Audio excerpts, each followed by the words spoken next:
Are these 9 players trending or ending after week 7 of fantasy football? We are going to discuss the fantasy fallout of this week's matchups, whether a player's downslide is going to continue, or if they can turn it around, or if a player's upswing is going to continue, or if they're bound to come back down to earth. Fellas, the first player we're going to talk about here, I think, is a fan favorite at this point, and it is Brian Thomas Jr. of the Jacksonville Jaguars. He has been phenomenal this year. Cameron, I know this is a guy you love. Caught all 5 of his targets on Sunday for 89 yards and a score. Good for 22.1 fantasy points. He has scored 21 fantasy points in 3 of his last 4 games, and he has finished as a top 7 wide receiver in each of those 3 games. How much longer can this trend continue, Cameron? Because at this point, it seems like sky is absolutely the limit for this kid. I think it is. And, I'm a little scared to say it. Like, I'm getting way ahead of myself. But even the game, he wasn't a top, didn't score 21 plus fantasy points. He dropped a touchdown he dropped a touchdown. So he could have had just as good of a week that week, but we just didn't see it. I was prefacing you guys, warning you guys I was going to say this, but he feels a little bit like rookie year Jamar Chase on a worse team with a worse quarterback. Jamar Chase through his first 7 weeks, 35 receptions, 51 targets, 754 yards, which is insane in 7 weeks on only 35 receptions and 6 touchdowns. Brian Thomas Jr., 30 receptions, 45 targets, 531 yards, and 4 touchdowns. What I mean by he feels like Jamar Chase on a worse team with a worse quarterback is he benefits off those big plays. He's going to score a lot of touchdowns, and he's going to be, I think, a top 10 wide receiver rest of the season. I don't think he's top 5 or top 3 like Chase was, but I think he can be a top 10 wide receiver because of his skill set and the way that Trevor Lawrence likes to take shots down the field to him. Did you just make the Jamar Chase connection because, they're LSU? I made the Jamar Chase connection because they're both playing really well and catch the ball down the field. If they just happen to both play for LSU, right? But if we really want to make that connection, Malik Neighbors is this year's Justin. No, but I do think there's something to be said about the explosiveness that Brian Thomas Jr. is providing this offense, and how we said this before the start of the season. There was a very, very real possibility that he is actually the best wide receiver in Jacksonville, which, Tyler, that does appear to be the case. And I think, personally, I do think his trend continues to rise after week 7. It's a bit of an odd one because he doesn't have like this ginormous target share or target rate. Like, he's 38th and 40th respectively in those categories.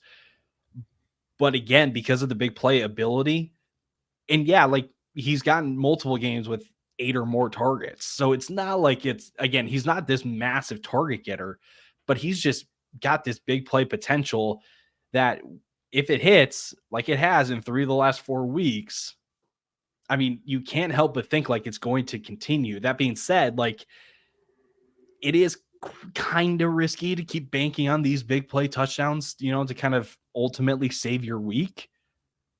But that's how this offense is built. That's how this offense is operating this year. There's no other way around that. If that's your MO, that's going to continue being your MO, right? People kept saying with Mike Evans, he can't keep the touchdowns up. And what do you know? Mike Evans just keeps putting up double-digit touchdown seasons. And you're right. The Doug Peterson offense this year has been deep shot, push the ball down the field. And that's what Brian Thomas Jr. is very, very good at. So if that's his MO, it fits perfectly into this offense. I don't see why we don't continue to see top 10 performances from him moving forward. Let's move on to someone who I think maybe not all of us, but we'll let Ty implement his thoughts here on Anthony Richardson, who is absolutely trending downward. He was 10 of 24 on Sunday for 129 yards, had 14 rush attempts, 14 for 56 yards, which is not what you want to see. He only had 8.76 fantasy points. He's now had 3 straight starts of less than 9 fantasy points.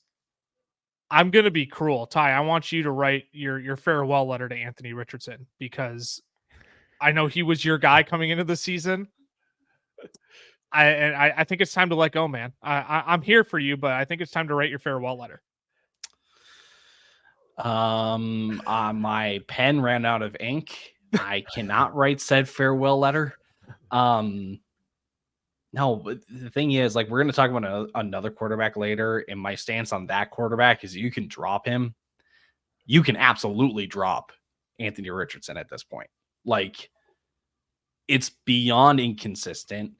He hasn't found the end zone with his legs since week 1. So 14 rushing attempts.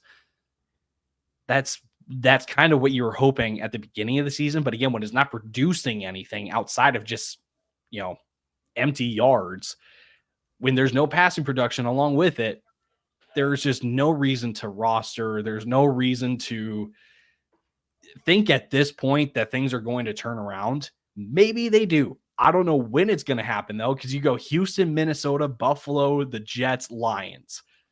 I don't know when it's going to turn around in that stretch of games. So it sucks. There is no other way to say it. It sucks. You have to we have to let go of the hope for Richardson this year. And I think this is the portion where we need to separate the NFL reality of Anthony Richardson from the fantasy football reality of Anthony Richardson. I don't think it's bad that he's getting these in-game reps. I do think Anthony Richardson is going to improve over time, but what does he provide for your fantasy football team right now? The unfortunate reality is underwhelming performances. And like, I'm willing to own up on my Anthony Richardson stance from this offseason. I was very bullish on him. I was ready for him to be, the potential number 1 overall quarterback this year. And that is definitely not going to happen at this point. So like that, just chalk up, take an L on that one. And Cameron, I mean, you could put the dagger in here because I know you were digging up some stats prior to on how bad it's actually been for Anthony Richardson this year. Yeah, Ian Hartitz on Twitter had a great tweet. He said Anthony Richardson is the Daniel Jones of Cam Newton's. So I mean, that kind of puts it into perspective where he's at. The completion percentage is what's killing him.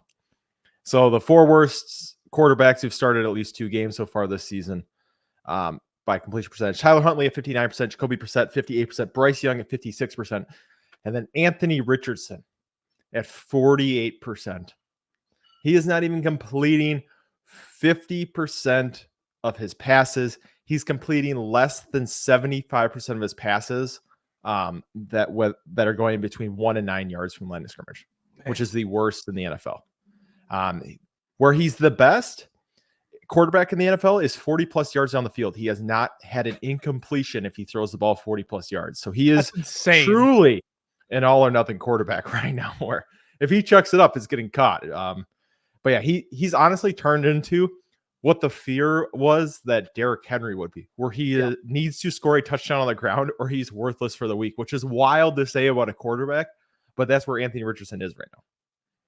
So the solution that I heard to all this is that Anthony Richardson just needs to throw the ball 40 plus air yards down the field. Yes. And we're back in business.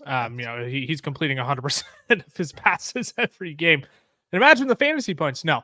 Look, in all seriousness, it is abysmal for Anthony Richardson. And yeah, in a single quarterback league, I mean, he's droppable at this point. You can absolutely drop him.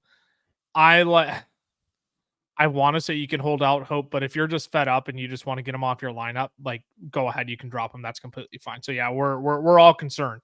This trend is continuing downwards, and might it rise? Yeah, but not to a point where Anthony Richardson will be a weekly starter by the end of the season. Does Anthony Richardson become a streaming option at best by end of season? Maybe, but he doesn't even have the schedule to be, like Ty is saying, Houston, Minnesota, Buffalo, New York Jets, Detroit, and then maybe you can go New England, maybe the Giants in week 17. But then he's got week 15 is Denver, week 16 is Tennessee. So it's like he doesn't even have matchups where you're like, oh, you know what? Maybe this could be a good week. It's all disgusting. Hopefully next week, he can turn it up against Houston. He had 27 against them week 1, but yeah, it's not looking promising. Let's move on to the running back position here now, fellas. Another guy who seems to be trending downward. I think this guy will be a fascinating conversation. Jordan Mason of the San Francisco 49ers. He has now scored less than 10 fantasy points for the 3rd consecutive week. He only had 14 rush attempts for 58 yards in week 7. Did catch 2 passes for 11 yards, but only totaled 8.9 fantasy points on the week. How concerned are we about Jordan? Well, how concerned are you about Jordan Mason, Cameron? I'm going to ask us all that question because I think we all might have slightly different answers. I'm going to be honest. I'm actually kind of concerned about him from a fantasy perspective, right? He's been a great NFL running back, but you look, I mean, for the last 5 weeks, he's been under 11 PPR fantasy points. And that's because he's yet to have more than 2 receptions in a game.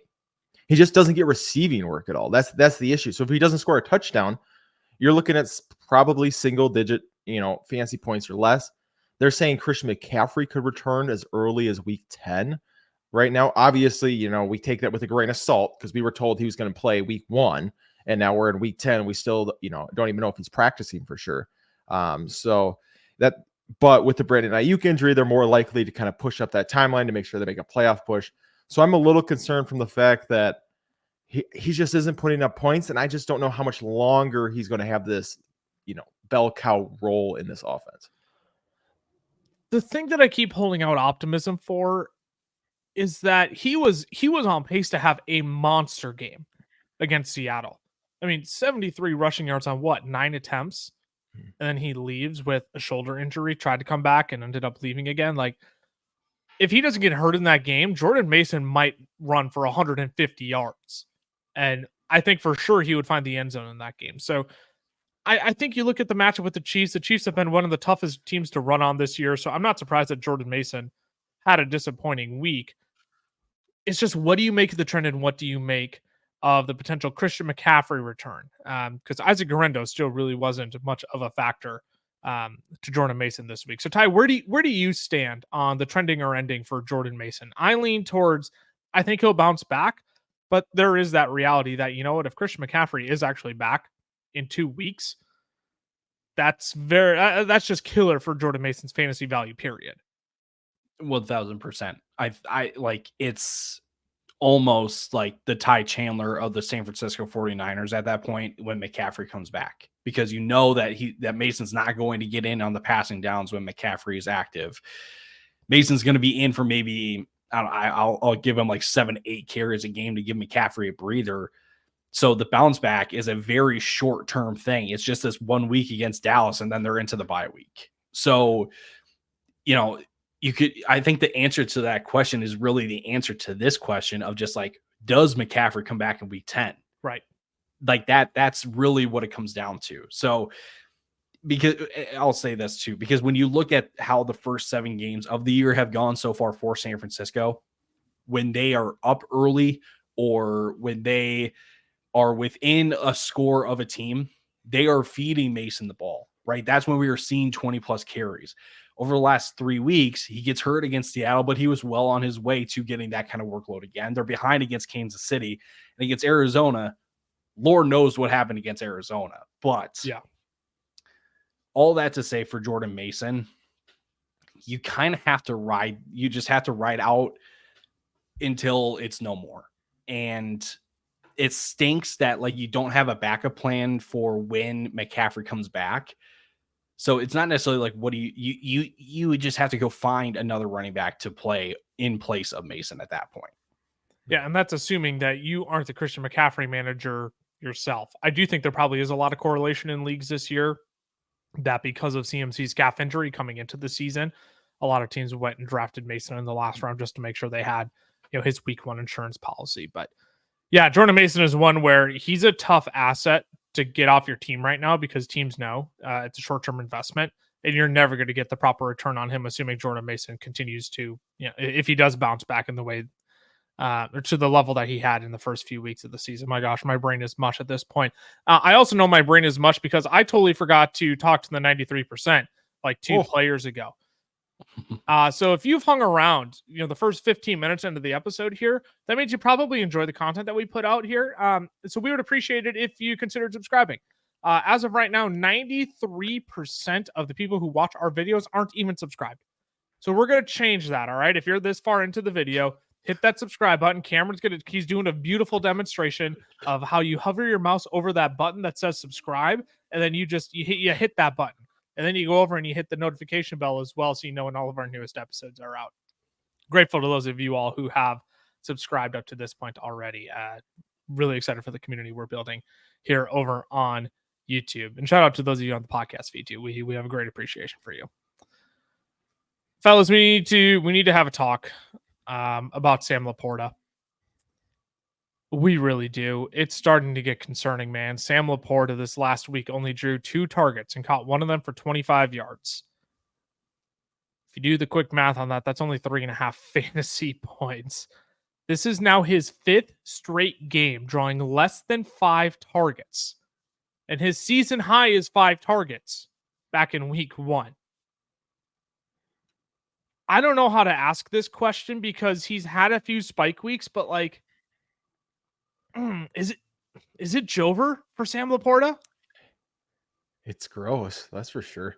I don't know what to do with him because the worry was he was propped up on touchdowns last year. And I was a little concerned about that, but he was still my tight end 2 coming into the year. Right. Because this offense has been as good as we thought they were going to be. Right? They've been putting up points. Jared Goff looks awesome. And yet Sam Laporta, this last game, they put up 31 points. Jared Goff almost had no incompletions, and he has 1 reception. It's just, he played 54, 57 snaps, so it's not like he's not even out there either. Right. It's just, and unfortunately, the tight end landscape is so bare that if you have Sam Laporta, you probably just got to stick it out because there's not going to be a better option that you're going to go pick up right now and be like, oh, well, okay, Ty might have some gross tight ends that you can throw in there. But I mean, if you really want to be, the guy that's starting Tyler Conklin over Sam Laporta, go ahead. But you're probably just stuck with him. So yeah, unfortunately, I think it's, pretty gross right now, but I think you kind of have to just stick it up. Because like you said, he's had a couple boom weeks. And if they decide to throw him the ball in this offense, he's going to score points. So I don't know. If you could trade him decently, then maybe, but I'm really worried about Sam Laporta. So I'm known to have a couple gross tight end names every now and then when it comes to starts and sits or all that kind of stuff. I'm just curious. You guys have mentioned a couple like boom weeks for Laporta this year. They haven't been that much booms, honestly. He's only had one game. He's only had one game of more than 10 points, hasn't he? Yes. And that was Dallas on his 52-yard touchdown. Yeah. And that was his only catch of the day. Exactly. The guy, his highest targets in a game this year is 5. That was in week 1. Since then, it's gone 3, 2, 4, 1, 2. Maybe he is dropping. It's droppable. Okay, so yeah, I was gonna say, so I was wondering if we were gonna get to this point of is Sam Laporta actually droppable? Yeah, that's a tight end 19 on the season. He is, because the reason for the lack of production at the beginning of the season, right, was because Jameson Williams is now a thing in this offense. And what has been the trend since then, because Jameson really hasn't done anything after the first 2 weeks of the season. So what has happened since then? Detroit's committed to the run. They are one of the most balanced offenses in all of football. Jared Goff has 195 dropbacks on the year. In between Montgomery and Gibbs, they combine, quick maths, 165 rushing attempts. Like they are nearly dead even when it comes to their offensive game plans. And it's happened before too, where they end up with more team rushing attempts than pass attempts in a game. So because of the Jameson Williams component at the beginning of the season, they also don't need to rely on Laporta now because the run game is doing so well. Like there is, I don't find any reason to be rostering Laporta at this point because he seems to be, 5th option, it feels like, in this offense.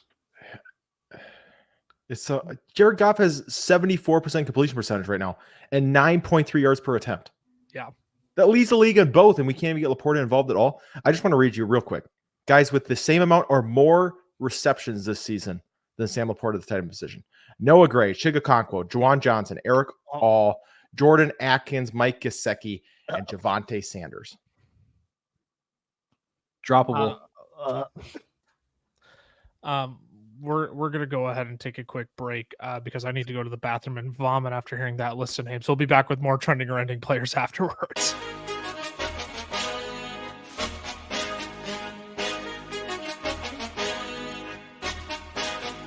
Today's podcast episode is brought to you by our friends over at Underdog Fantasy. Now, we love Underdog. It is the easiest place to play best ball formats, and they even have their own form of player props called Pick'em. You can make up to 20 times your money on a single night by correlating props together. 2 picks will triple your money, 3 will 6 times it, 4 will 10 times it, and 5 plays that all hit will multiply your entry by 20. You can even place insurance on your picks too, so if only 4 of your 5 props hit, you still get 10 times your entry. And if you use our code FELLAS when signing up, Underdog is going to double your first deposit up to $100.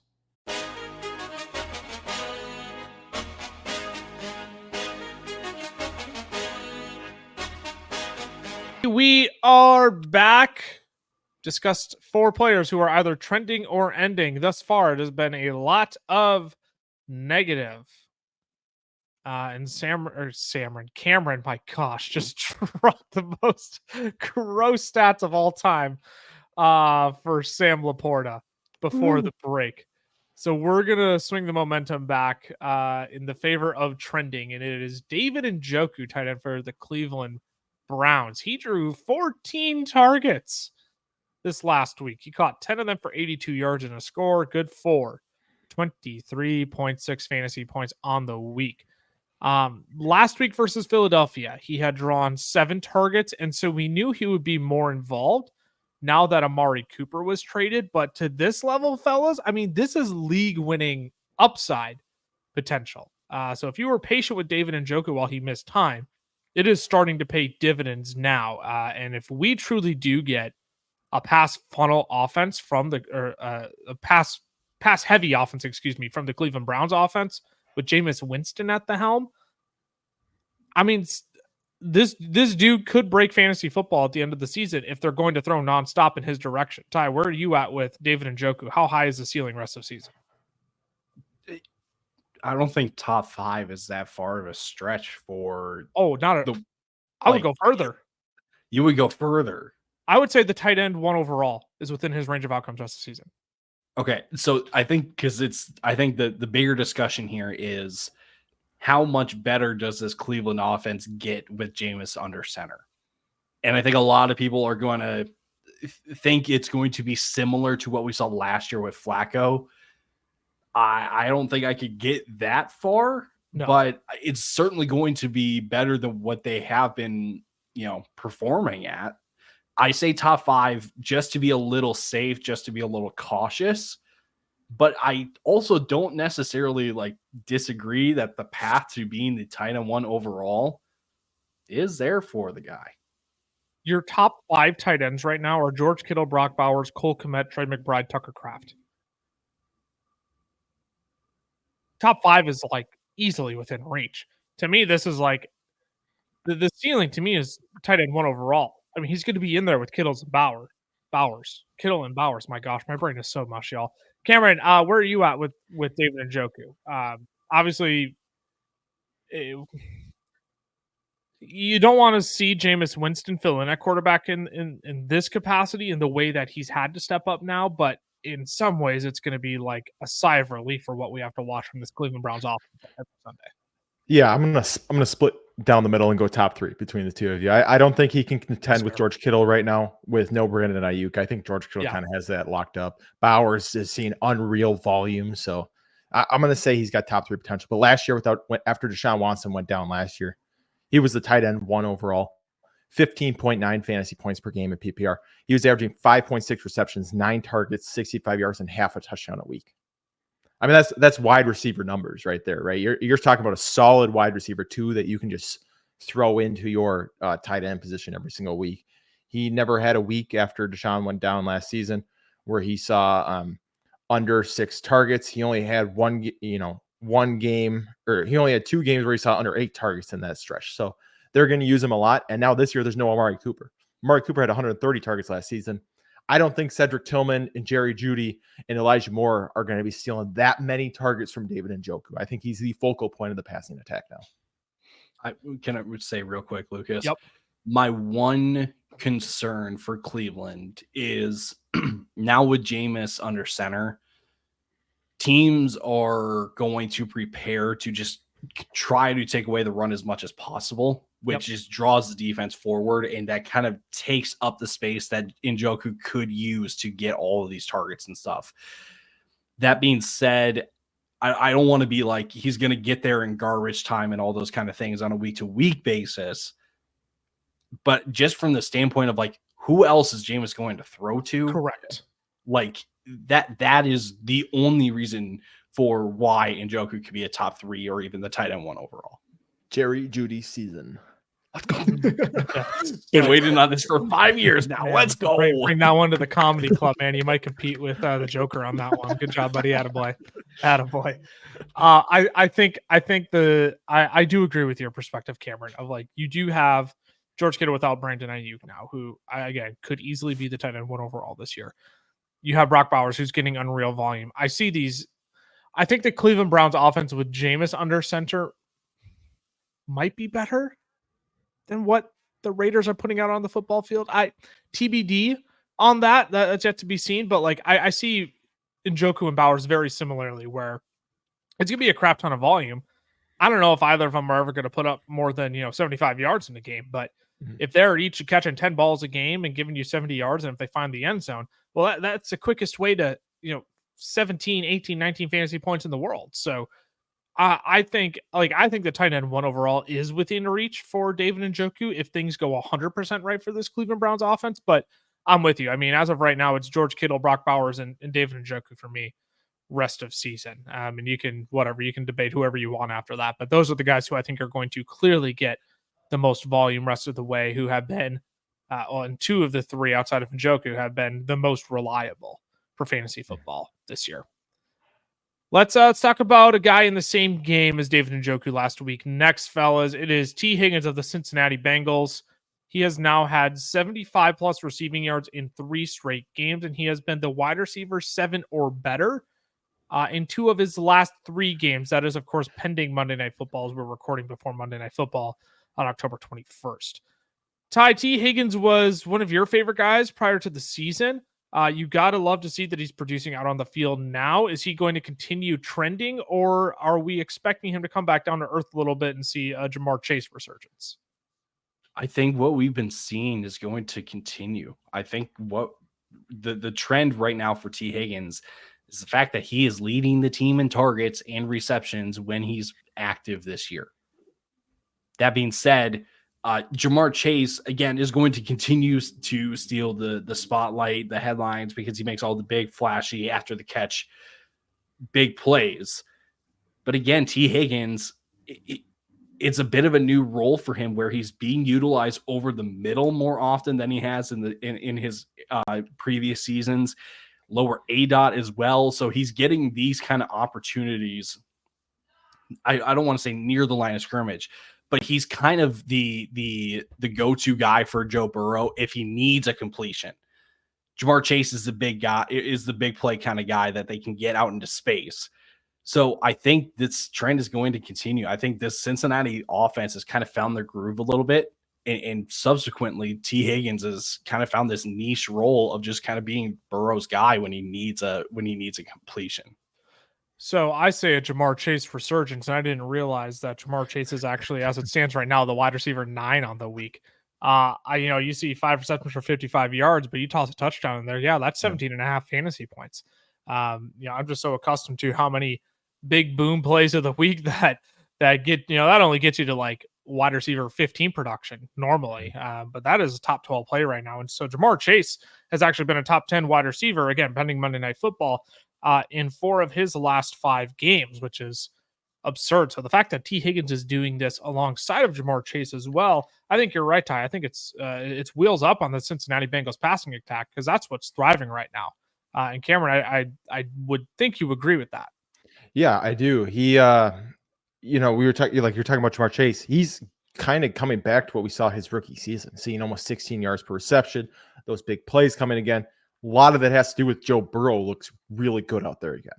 Joe Burrow looks like Joe Burrow, and so he's hitting, Chase over down the field. Higgins is closer to 12 yards per reception, right? They're playing complementary roles right now instead of, either both being the deep target or, both getting more across the middle of the field. I think some of that has to do with Tyler Boyd being gone, because he kind of played that role for so long. So that's why, like Ty said, we're starting to see Higgins used more across the middle of the field.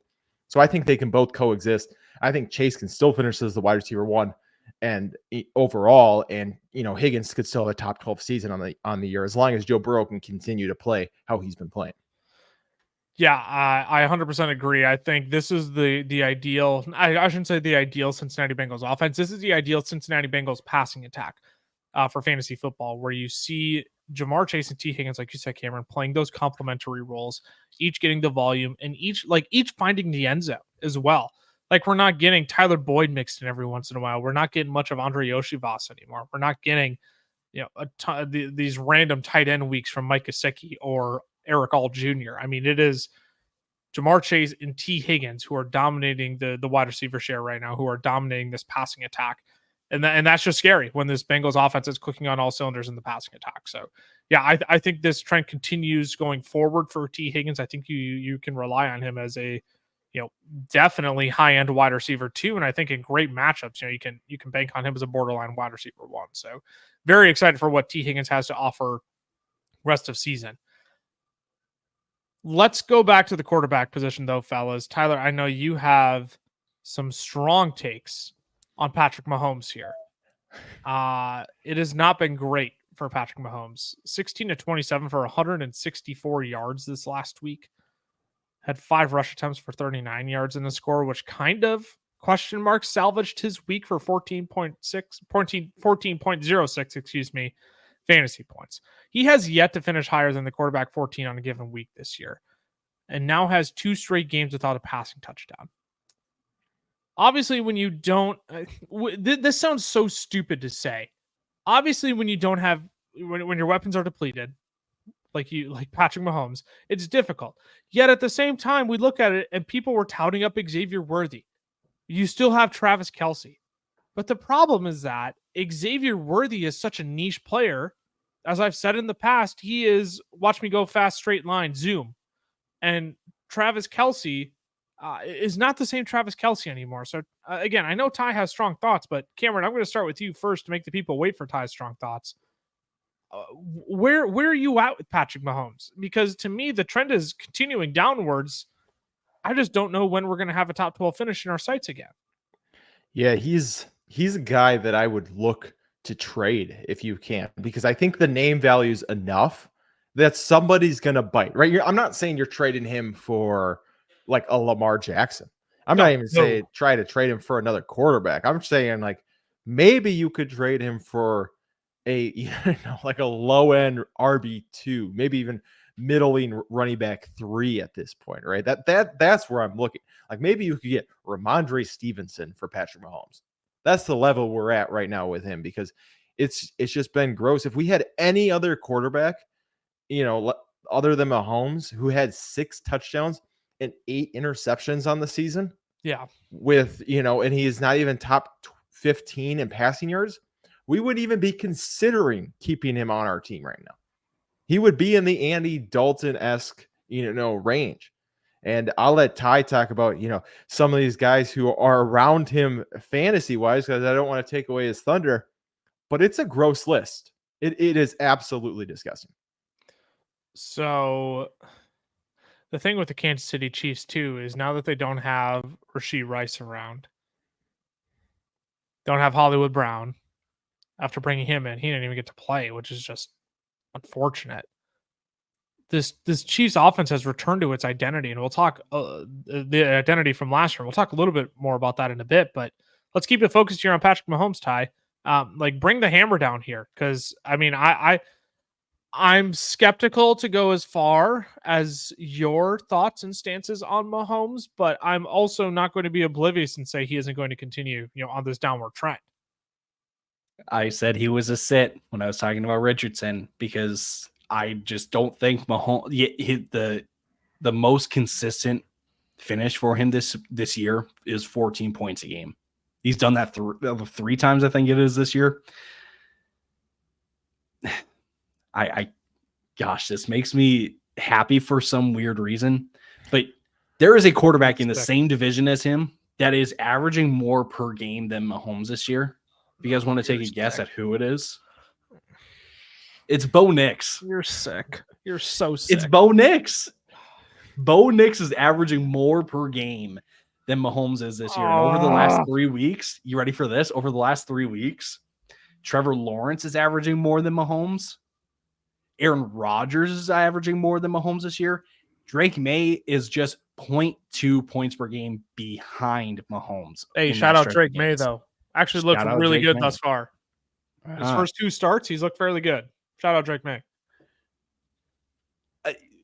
We are at the point where I think because of name value, you should try to move him, just because straight up cutting him from your team doesn't feel like it's the most like optimal way to continue building your team.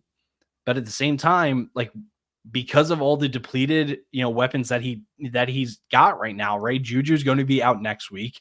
Rashee Rice is gone for the season. Pacheco is still a couple weeks out. And when I say a couple weeks, it's probably like another month and a half out still. Yeah. So definitely better half of 2 months. Yeah. So what Mahomes can only do so much. I think that's where the point lies. Mahomes can only do so much. And when he doesn't really have anyone to throw to, when this team is not pushing the ball downfield, right? The hope coming out of the bye was that they were going to get Xavier Worthy more involved, that Andy Reid was going to have some cool, offensive plays for this offense to, kind of get this offense rolling. Didn't happen. So right now, Mahomes is kind of playing game manager. Like, Mahomes doesn't need to do all of these crazy downfield bombs just because they don't need to. So I'm firm on the, you can drop Mahomes in single QB leagues, super flex, you still keep him. But if you're still relying on Mahomes as your starting quarterback, go find somebody else. I don't want to take us off topic here, but I'm looking at these fantasy points per game for his quarterbacks. CJ Stroud's only averaging half a point per game more than Mahomes. Correct. He might be someone we got to talk about. I didn't realize how poorly CJ Stroud's playing from a fantasy perspective. I didn't want to take us on a tangent. This last week was pretty bad for CJ Stroud, though. Overall, he's averaging 15.7 fantasy points per game. He only has 2 finishes inside the top 14. I just was looking at that. I saw his name right next to Mahomes, and I was like, is it really that rough? And it's been pretty tough for CJ Stroud. So, but yeah, no, Mahomes, I agree. I'd look in another direction. I'm not to droppable yet. I'm not there.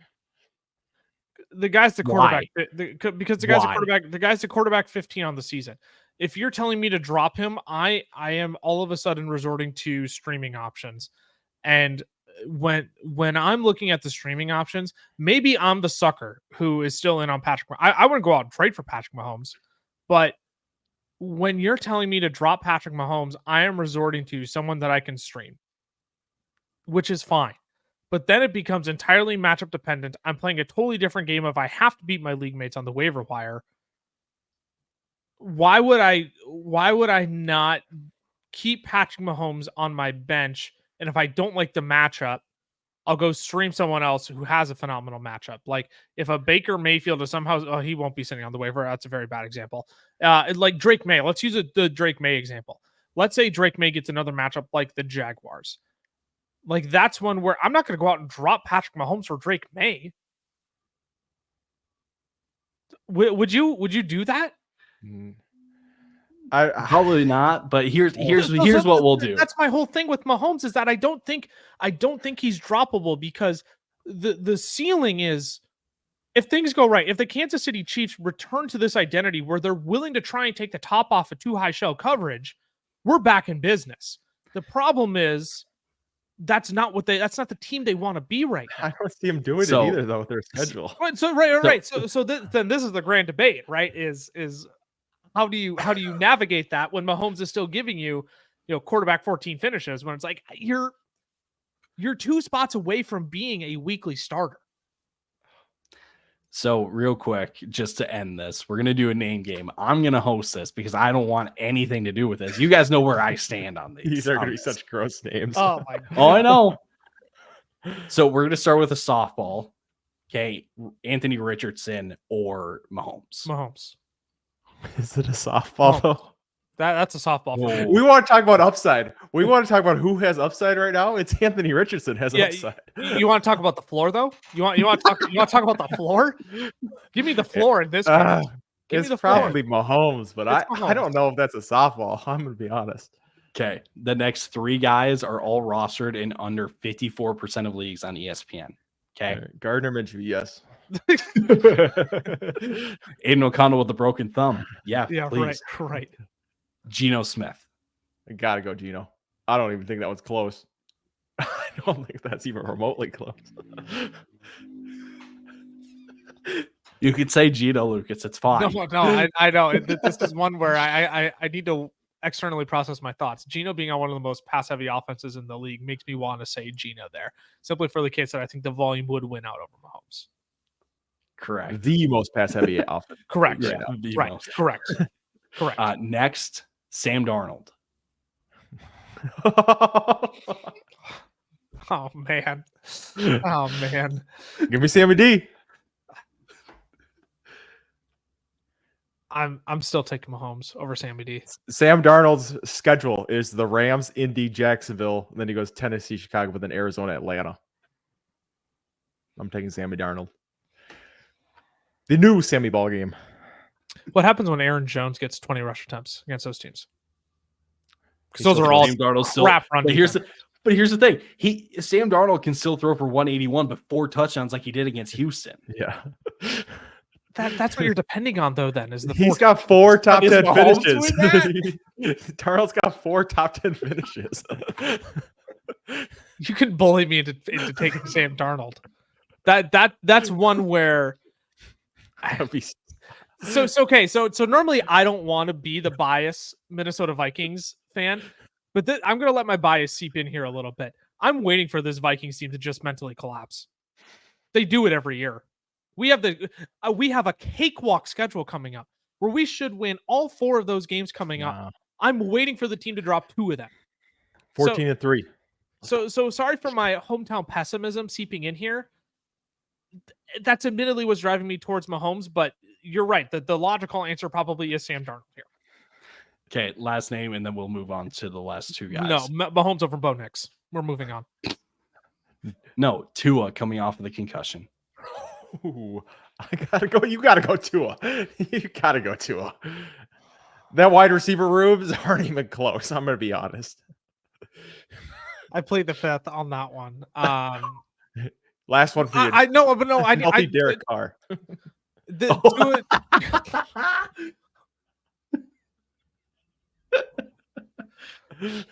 I need to see Tua in the game back before I'm ready to make a decision on Tua.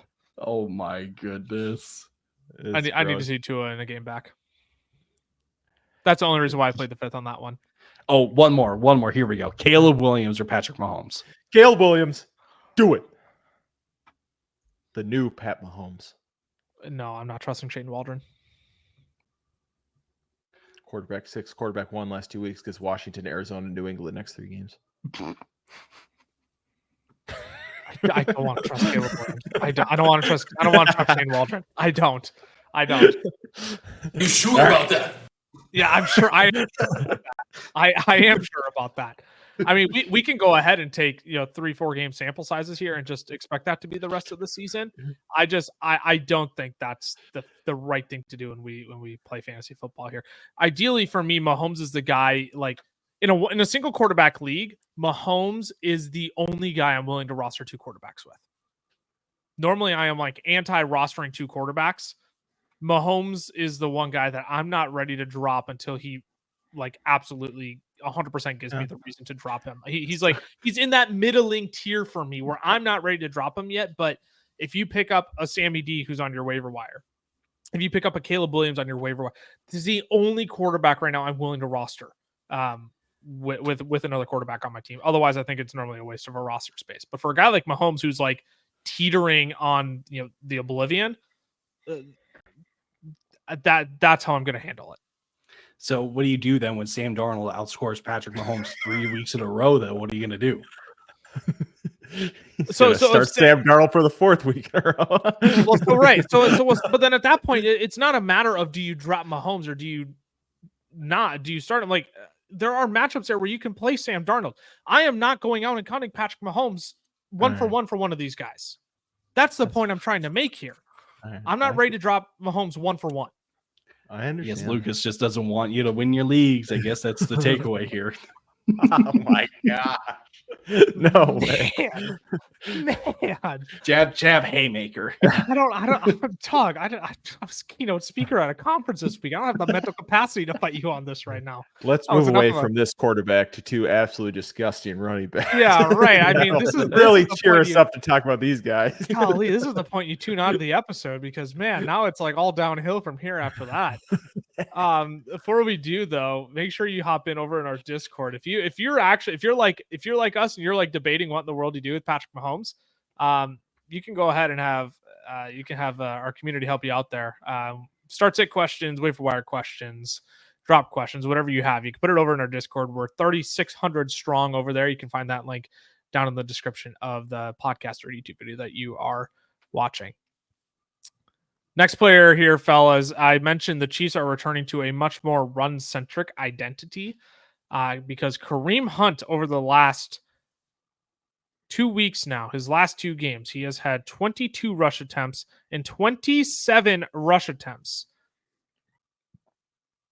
He has had his second straight game as a top 10 running back as well. He went for 78 yards and 2 scores this last week and caught 2 passes as well. Good for 22.3 fantasy points. Currently the running back 7 on the week. Kareem Hunt, for me, absolutely trending in the right direction. It's crazy that this dude was picked up off the street 3 weeks ago, and now all of a sudden, we're looking at him as a basically top 10 fantasy lineup option at this point, which is just absolutely crazy. Yeah, I teams are going to tell you what they want to do. Over the last 3 weeks, Kareem Hunt is second in attempts, and he had a bye week in the middle of those 3 weeks. So I mean, he's only played 2 games, and he is tied for second in attempts. What's even grosser than that is that Alexander Madison is number 1 in attempts in that time frame. But that's a different conversation entirely. But the Chiefs are showing you Kareem Hunt's the guy. Carson Steele, fumbled one too many times. He's out. They don't trust P. Ryan is the other guy. They don't trust P. Ryan there right now to run the ball. So it is all Kareem Hunt, and they know we don't have to put up 50 points a game because just like we talked about with Mahomes, because our defense is good enough. So we're just going to play this slow, methodical, get 3.7 yards per attempt with Kareem Hunt and just give him the ball 20 yards a game. So you got to have him on your team, and he's going to continue to perform because he's going to get the volume. Where are you at on Kareem Hunt, Ty? How high is too high? I mean, I mentioned top 10 consideration every week here. Is that too greedy, or is that about where we're considering Kareem Hunt after the last 2 weeks? Gosh, the volume alone makes you believe top 10. I'm wondering though when defenses are just going to start to sell out to stop the run, and like it sounds silly to say like we're gonna make Mahomes beat us, but the thing is like Mahomes doesn't have anybody to throw to, and that was their biggest thing last year. So my question is, and where I lie with Kareem Hunt is just how much longer are we going to see 20 plus carries a game from Kareem Hunt? Maybe we get it another week or 2. And then after that, I think it starts to go back down. That being said, though, again, he is the offense because they have no one else to throw to. It's going to have to go through Kareem Hunt. So I'm kind of like in this like weird in between where I'm like, I'm acknowledging that it's been great with Kareem Hunt, correct? OTC. But I'm also a little cautious. I'm cautiously optimistic that things can continue trending the way that they have in terms of efficiency. Vegas, Tampa Bay, Denver, Buffalo, Carolina, Vegas are his next stretch of matchups. Those are a handful of defenses that I'm willing to target. Maybe you slow down a little bit against Tampa Bay, and Denver has been better against the run this year. Real quick, I'm going to take back my efficiency comment. I was going to say, only averaging 3.7 yards a carry. Yeah, he's had 3.8 and 3.7 yards per carry the last 2 weeks, and he has 1 rush on the season over 10 yards. Yikes! Yeah, they do not care how good he is. They just give him the ball and run up the middle. Yep. Yes. Yep. Right. I mean, you saw the film that was up on the screen. It is A gap, B gap. That's it. That's all they shove him in between. They're not giving him any outside runs. They got a little creative around the goal line, but they gave him a little bit of an end around Hold on. trickery. But like, No. well, hold on. What? The only creativity is adding Carson Wentz into the game and having him hand it off to Kareem Hunt on the goal line. That's as creative as they got on Sunday. Did they not? Did I miss see that replay then? Did Kareem Hunt not come across the formation on that? No, he did, but that was Okay. that was Carson Wentz handling Right. the ball. I'm just saying, right? So yeah. So that statement was like normally. What? Huge signing. MVS to the Saints. Just had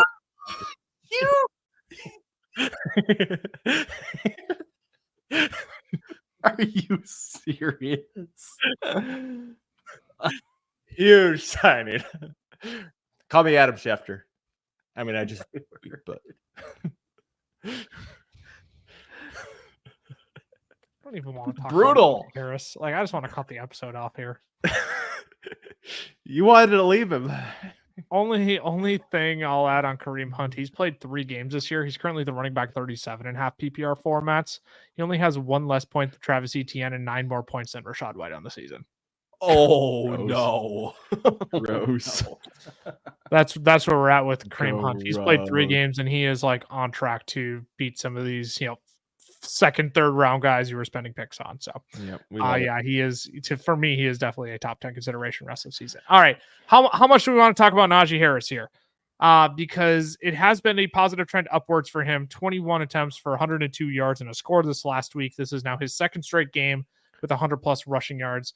He is currently a top 12 back for what would be the second straight week again, pending Monday Night Football. My guess is that James Conner and potentially J.K. Dobbins slide in there, but TBD. We will see how these games turn out. Where are we at with Najee Harris? Is he officially back, or is this quickly going to fall off here? Is this a trend or an end, Cameron? We got to give Ty his flowers first. Go ahead, Ty. Go ahead. Well, because after week 5, Ty said, if this could be the second half of the year bounce that we want. He's a trade target. Go get him. And he's put up 100 yards and a touchdown each week. So that's all I wanted to say. Ty, I will give the rest to you. That being said, though, it's going to end after the next 2 weeks. Go out and trade him, then dump him. Yeah, because here's the thing: you buy low and then you sell high. You work the market and you upgrade from Najee at this point. Like, we do need to recognize that against the Jets, the 10-yard touchdown did kind of save his week because he would have only finished with 92 yards had he not scored with 30 seconds left in the game. That being said, though, he gets the Giants and Washington in the next 2 weeks. He has a bye in between, but he gets the Giants and Washington next 2 games. Great matchups. But then the rest of the season, he goes Baltimore, Cleveland, Cincinnati, Cleveland, Philly, Baltimore, Kansas City, Cincinnati. I am not expecting big things from Najee Harris in those games. It's not really a coincidence to me either that Najee's best performances have come when Pittsburgh is putting over 30 points in blowouts. So yes, is it quick to say that he was a sell after I just said to go buy him? Sure. But I do think, like, we know what we're going to get with this Pittsburgh rushing attack, specifically with Najee in these matchups with better offenses. Jalen Warren just outsnapped him this last night, 35-33. So that was something I was going to bring up, is that Jalen Warren was actually on the field more often, but it was Najee Harris who got all the work. Yep. Pretty interesting. I agree, Ty.